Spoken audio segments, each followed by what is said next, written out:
They say if you honk on Widow's Curve, she honks back. Jake was dared to drive alone down Widow's Curve at 2:13 a.m.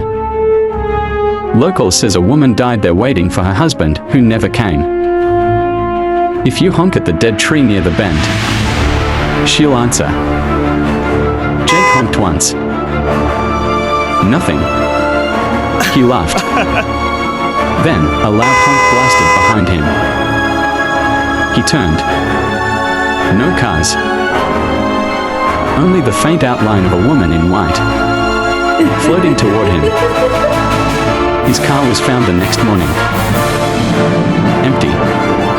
Engine still running.